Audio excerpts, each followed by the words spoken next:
Greetings, programs, and welcome back. This is Narsarin, and we're here again playing Star Trek Online, doing our next mission, Crossroads of Craterus. And I do have a couple guests with me today, as usual. Returning here again is Eon and Ain, as well as the infamous Astro Zombie. Welcome to the episode. Thanks for having us. Yeah, awesome, man. Yeah. So as today, we're just going to do our mission as usual, and we're going to discuss a couple things here and there as we go through. Now, Astro, as being a so-called veteran of the series and the game itself, how do you find the game in its state right now? I'm a little frustrated because I've crashed out quite a few times today on ISA. Were you doing anything specific to cause these crashes, or did it just randomly happen?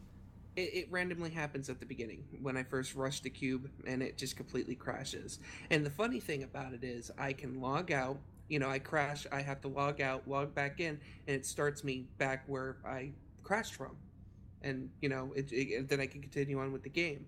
Now, I did this on other tunes, and surprisingly, it's not working. It's not doing that on any other tune. Now, are you sure this is not a new Borg tactic, that they somehow have hacked their way into the real world, or shutting you down from stopping their constant explosions? Well, I wouldn't doubt it. I've killed enough of them as it is, so... Now, Astro, I'm going to ask you this. There's a lot of ships in the game right now. Do you have a favorite ship that you like to fly? Oh, that's my baby girl. It's the Krenim Imperium warship. But we also have another Kremen user, which is Aeon. Now, do you find a specific style of play that you use with the ship? Like, let's say, like dual beam banks or dual heavy cannons? Is this question for me? This is for Astro. Oh, I'm sorry. I thought you were talking to Eon. My bad. I use beam banks. I don't use dual beam banks whatsoever. But you're mostly kind of the stay at constant high speed and just shoot everything in sight, correct? Pretty much. And I spin around in circles and spam spacebar. Yes, the infamous gameplay of one button win. Now, there are a lot of ships out there right now, especially for the Federation. As we all know, the Klingons and Romulans don't get that much love when it comes to new ships. Do you feel that there should be a little bit more, let's say, science ships for Romulans or Klingons, or any new style of ships that we haven't actually looked at yet? Well, unfortunately, for the Romulans and stuff like that, obviously they don't have very much in science.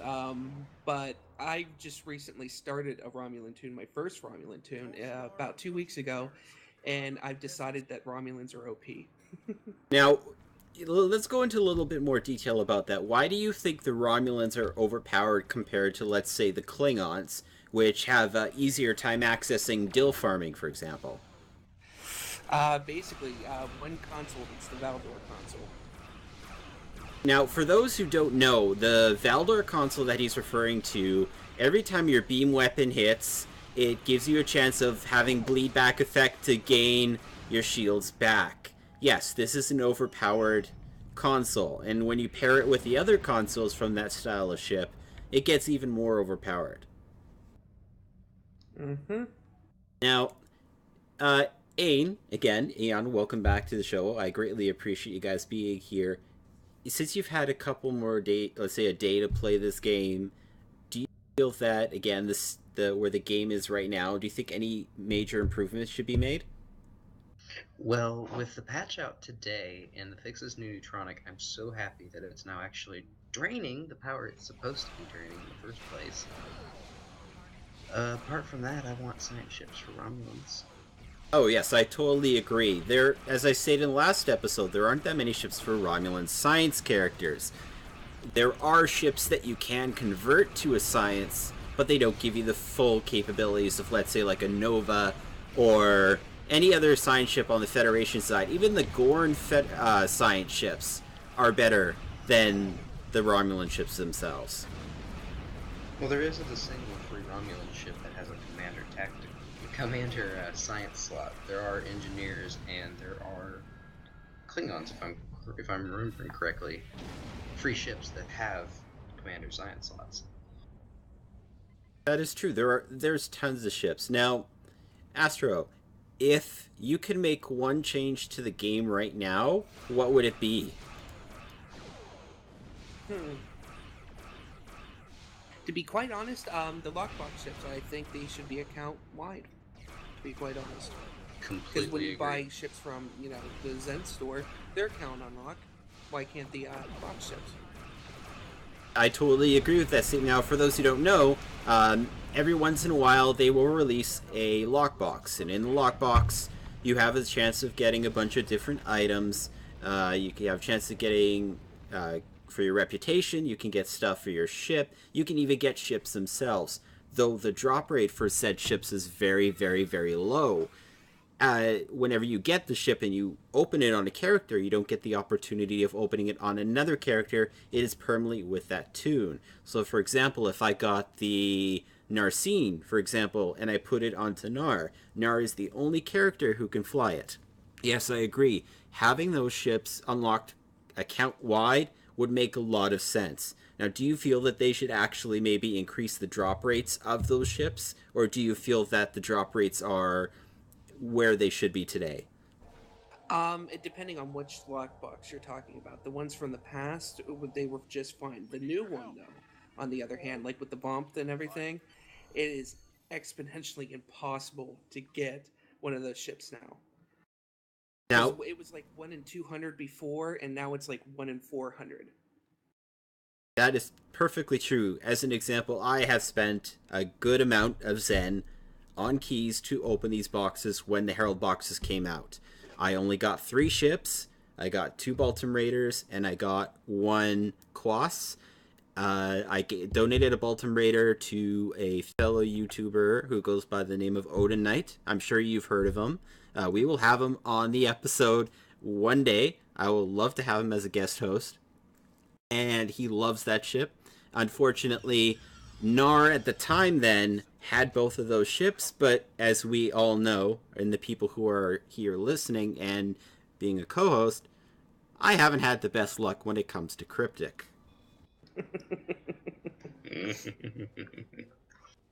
Now, Yeah, poor Nar. We feel bad for you, buddy. Now, let's talk about the reputation system, because I feel that we should. I think there should be some improvement done. What I think should be changed is maybe let's increase the amount of marks we get, or change the cooldowns of the daily ones to something lower, like let's say 18 hours or 16 or 12 hours even. Now, the reason why I say that is there's a lot of people who will work on it once and then they get the sponsorship token, which makes it easier for everyone else. But for the people who are just starting out, when they see something that with such a long of a grind, there's a lot of people out there who still don't do it. Do you think any changes should be made? Personally, no. I like it how it is. I had to grind for it. Everybody else I know has had to grind for them. So it's just part of the game. I agree.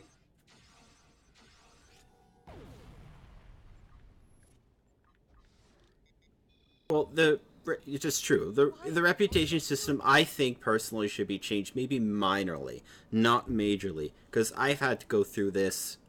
How many times have I lost Nar? I think I've lost count, Astro. Was it like 8 or 9? Oh, Lord. Yeah, too many to count, to be quite honest. Yeah, see, in my case, I've gotten my rep up to rank 3 for all of them, and then all of a sudden, bam, I have to start again, and look, I have to spend another who knows how long to get all the ranks back up to 3 again. Let's, something I mentioned last episode, which I want to bring up with you, Astro, is there hasn't been a new playable race in a while now. Do you feel that there should be? And if so, what race would you like to see? I wouldn't mind it so much, but I didn't like the fact, like, with the Romulans, how you had to either choose a Fed or, Klingon side. Why can't they just be their own faction? But personally, if there were another playable race, I wouldn't mind the Cardassians, to be quite honest. I would definitely second that motion and have the Cardassians in the game, and I think that having them as their own unique race, not allied with the Romulans, not allied with the Federation or Klingons, makes sense because even though the Federation and Klingon have had rough times, they've always worked together. They've always even, Cisco and, what's his name? I keep naming DS9. They would always celebrate after a battle with blood wine. Oh, Martok? Yeah, it's Martok. They would there was always the companionship between them, and even on the Romulan side, there were still some Romulans and the Federations got along. But when it came to the Cardassians, not that many races trusted them, especially the Maquis, for example. They never trusted the Cardassians. I think the Cardassians would make a good point to see how they've advanced from where they were after the Dominion War to where they are now in the timeline. Poor little Bajorans. Now, why would you say poor little Bajorans? Oh, I don't care for Bajorans. Oh, just the way they were basically a holding outpost for the Cardassians against their will. For those of you who don't know that storyline, go buy Deep Space Nine and watch all the seasons back to back. Then you'll understand. Yeah. I got a little soft spot in my heart for the Bajorans. It's also on Netflix right now, too, I believe. Deep Space Nine. It is. If you have the opportunity to go watch any of the Star Treks, go watch them. I recommend watching it from the original series all the way up to Enterprise and in that order. Don't mix and match. My favorite series still has to be Next Generation or Voyager. I love Voyager. Yeah, mine was Next Gen and Deep Space Nine, to be quite honest. Now, what I noticed about Deep Space Nine is kind of like the Babylon 5 style of shooting, where you go from the CIC all the way to where the incidents happen, going to talking to everyone else in a different part of the station, then back to CIC. Mm. Now, let's talk about the TV show, because, I mean, I'm a huge fan. It's bad enough that I have a Star Trek original series science wallet now. Yes, I'm pretty much a geek. So, what's your favorite episode of your favorite series? No pressure there. That's a hard one, actually. It would probably be the one on DS9 where Q gets punched in the face by Ben Sisko. Yes, that was... I can't remember the name of the episode right offhand, but... Yes, that was a hilarious episode, and go and watch it. My favorite one, I would say in Voyager, this is a sappy thing, is the last one. I have to admit, and I'll tell you now, I got a little teary-eyed, especially right at the very end of Voyager. That is still one of my favorite episodes. It's my favorite as well. It was so happy and so sad in time. Now, who is your favorite comic relief character? The Doctor.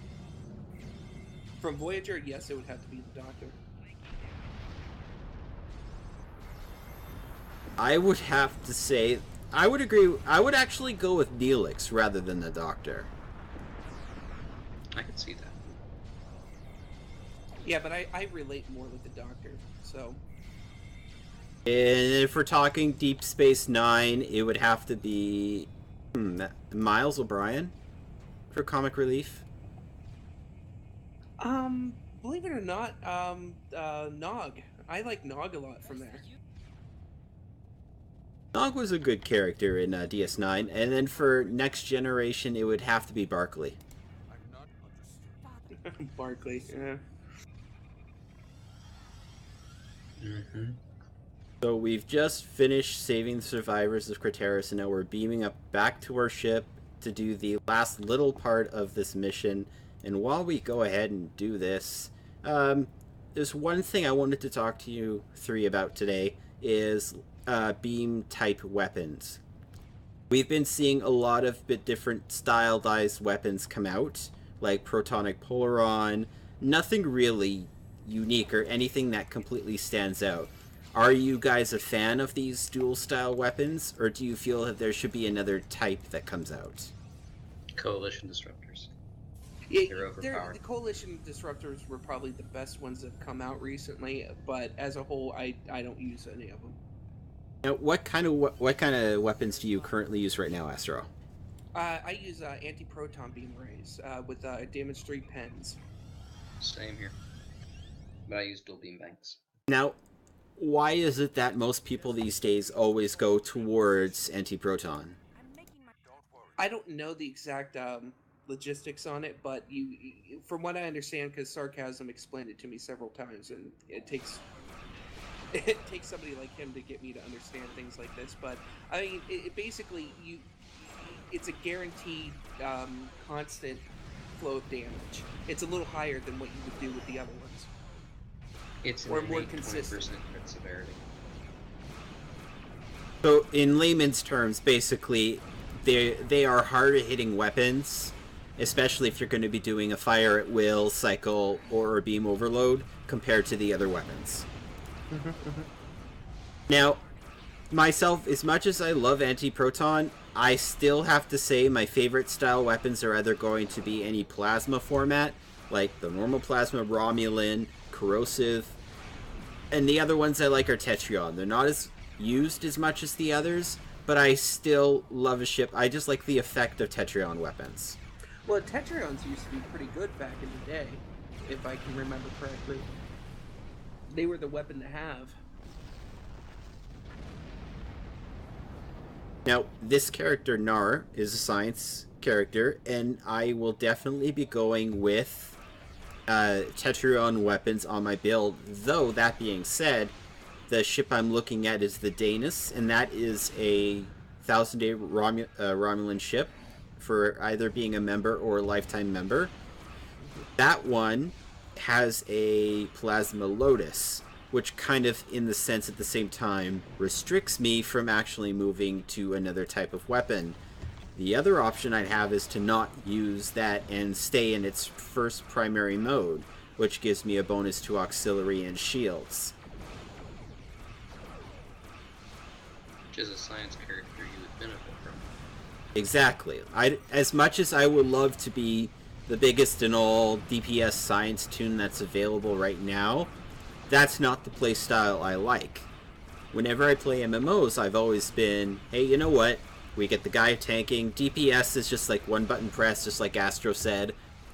I'm more of the character saying, you know, I want to keep that person alive. I want to make sure that I drag everyone up into one little location so that I can have Odin Knight, who's infamous for his kinetics, just wipe out that whole entire fleet that's in front of me. And he does it very well.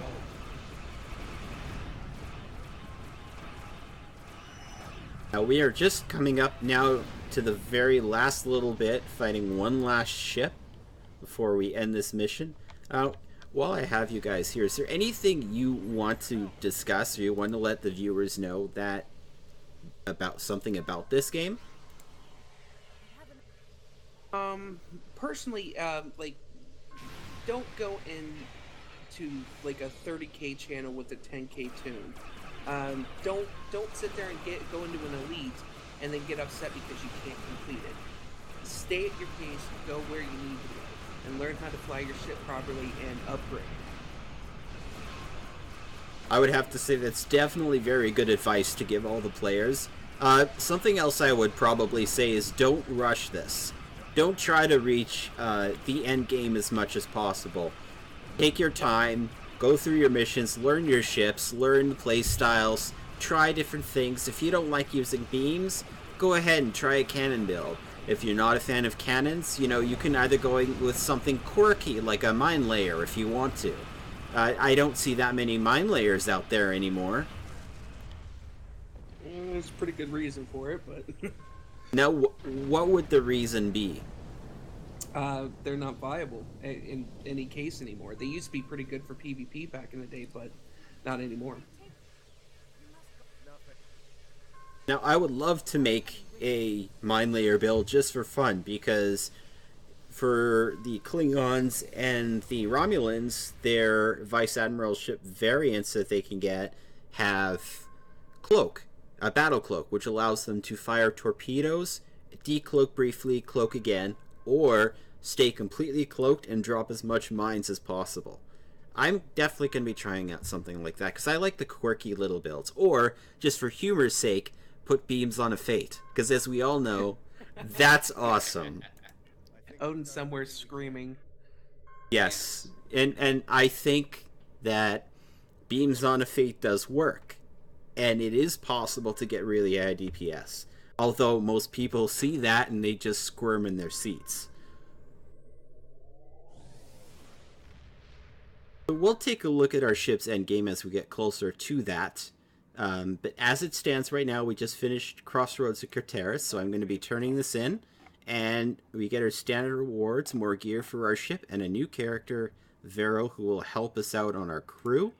I would like to thank you guys for joining me today. We will end it off here, and we will continue on next day. I'd like to thank Eon and Ain for showing up again, and I'd also like to thank Astro for coming on the episode today. Thank you guys. No problem. Thanks for the invite, man. Appreciate it. No problem. Again, thank you for watching, guys, and we will see you next time on Star Trek Online.